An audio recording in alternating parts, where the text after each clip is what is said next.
Hello students, मेरे इस video में आपका स्वागत है। और आज के हमारे वीडियो का टॉपिक है difference between prokaryotic cell and eukaryotic cell.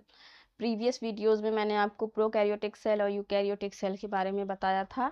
आज इस वीडियो में हम प्रोकैरियोटिक सेल और यूकैरियोटिक सेल के बारे में थोड़ा सा डिफरेंस देख लेंगे। कुछ पॉइंट्स हैं जो कि हम देखेंगे क्या डिफरेंस होता है। ठीक है, पहले तो आप अपनी स्क्रीन पे ये देखिए, ये आपको इमेज दिखाई गई है एक प्रोकैरियोटिक सेल की। ठीक है, प्रीवियस वीडियोस में मैंने इसके पार्ट्स के बारे में भी आपको बता रखा है कि ये कौन कौन से पार्ट्स हैं, इसका क्या क्या काम होता है, थोड़ा सा आइडिया दे रखा है। और ये स्क्रीन पे अभी आप जो देख रहे हैं ये एक यूकैरियोटिक सेल है, और इसके बारे में भी मैंने, इसके पार्ट्स के बारे में, इसके अंदर जो सेल ऑर्गेनल पाए जाते हैं इनके बारे में मैंने आपको आइडिया दे रखा है प्रीवियस वीडियोस में। मैंने उसमें ही काफ़ी कुछ डिफरेंसेस आपको बता दिए थे, बट मुझे लगा यहाँ पे थोड़ा सा एक सेपरेट वीडियो में भी बता देना चाहिए, इसलिए मैंने ये वीडियो बनाया है।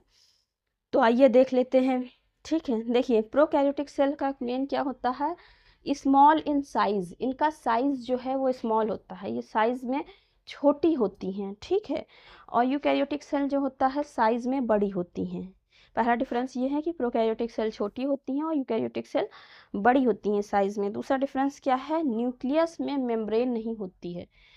प्रोकैरियोटिक सेल का जो न्यूक्लियस होता है उसमें कोई वेल डिफाइंड मेम्ब्रेन नहीं होती है। उसका जो क्रोमोसोमल मटेरियल होता है या जेनेटिक मटेरियल जो होता है वो साइटोप्लाज्म में ऐसे ही फैला हुआ होता है, वो न्यूक्लियस से कवर्ड नहीं होता है, इसलिए न्यूक्लियस मेम्ब्रेन नहीं होती है। ठीक है, और यूकैरियोटिक सेल में जो है न्यूक्लियस में मेम्ब्रेन होती है, मतलब चारों तरफ से न्यूक्लियस को उसको सराउंड करने के लिए एक न्यूक्लियस के चारों तरफ मेम्ब्रेन होती है। ठीक है, तीसरा पॉइंट क्या है, न्यूक्लियोलस एब्सेंट होता है। प्रोकैरियोटिक सेल में जो है न्यूक्लियोलस एब्सेंट होता है, न्यूक्लियस के अंदर जो है एक और संरचना पाई जाती है जिसको न्यूक्लियोलस कहते हैं, जो कि प्रोकैरियोटिक सेल में एब्सेंट होता है, और यूकैरियोटिक सेल में जो है न्यूक्लियोलस प्रेजेंट होता है। ठीक है, उसके आगे देखते हैं, प्रोकैरियोटिक सेल में जो है सैक वैक्यूल एब्सेंट होता है। सैक वैक्यूल प्रोकैरियोटिक सेल में नहीं होता है, जिसमें जो है जो स्टोरेज के लिए होता है, जिसमें वेस्ट मटेरियल है या और भी बाकी सारी चीज़ें जो हैं स्टोर होती हैं, वो नहीं होता है।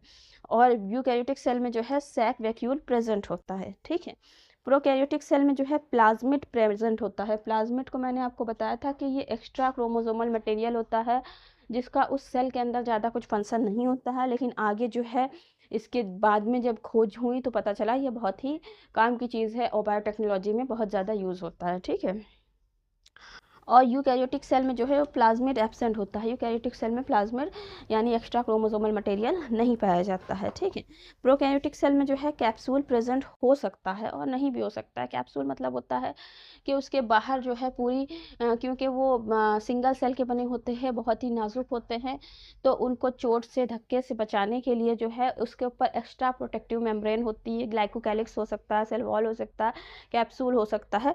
तो ठीक है, तो ये सब चीज़ें उसमें प्रेजेंट होती हैं ज़्यादातर। ठीक है, बट यूकैरियोटिक सेल को जो है वो ऐसा नहीं होता है, तो इसमें जो है कैप्सूल की ज़रूरत नहीं, इसमें कैप्सूल नहीं होता है। ठीक है, और प्रोकैरियोटिक सेल में जो है रेस्पायरेशन के लिए मीजोजोम हो सकते हैं। मीजोजोम मैंने आपको प्रोकैरियोटिक सेल के बारे में जब बताया था तो मैंने आपको बताया था कि मीजोजोम क्या होते हैं, जो प्लाज्मा मेम्ब्रेन होती है वो अंदर की तरफ फोल्ड हो जाती है, इमेजिनेशन बनाती है, जिसको जो है मिजोजोम कहते हैं, जिसमें जो है वो माइटोकाइंडिया, क्योंकि प्रोकैरियोटिक सेल में नहीं होते हैं इसलिए जो है माइटोकाइंडिया का काम होता है रेस्पायरेशन करना, बट ये मिजोजोम जो होते हैं अंदर की ओर जो बनी हुई संरचनाएं हैं प्लाज्मा मेम्ब्रेन की, इसमें जो है रेस्पायरेशन होता है, माइटोकाइंडिया वाला काम होता है। ठीक है, बट यूकैरियोटिक सेल में जो होता है मिजोजोम नहीं होते हैं, तो इसमें रेस्पायरेशन के लिए माइटोकाइंडिया प्रेजेंट होते हैं, इसमें मिजोजोम नहीं होते हैं। प्लाज्मा मेम्ब्रेन जो है अंदर की तरफ फोल्ड नहीं होती। ठीक है, तो ये 7 डिफरेंस थे जो मैंने आपको बता दिए। इसके अलावा भी बहुत सारे डिफरेंसेस होते हैं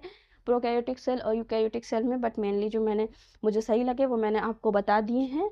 तो आपको ये वीडियो आई होप समझ में आ गया होगा और अच्छा लगा होगा। तो अगर आपको ये वीडियो समझ में आया है, अच्छा लगा है, तो प्लीज़ इस वीडियो को लाइक कीजिए, शेयर कीजिए, अपने दोस्तों के साथ इसे शेयर कीजिए। और अगर आपका कोई क्वेश्चन है तो आप मुझसे कमेंट सेक्शन में पूछ सकते हैं। इसके अलावा इसी तरीके से एजुकेशन से रिलेटेड वीडियोस देखने के लिए मेरे चैनल को सब्सक्राइब कीजिए। मिलते हैं नेक्स्ट वीडियो में इंशाल्लाह। Thank you so much.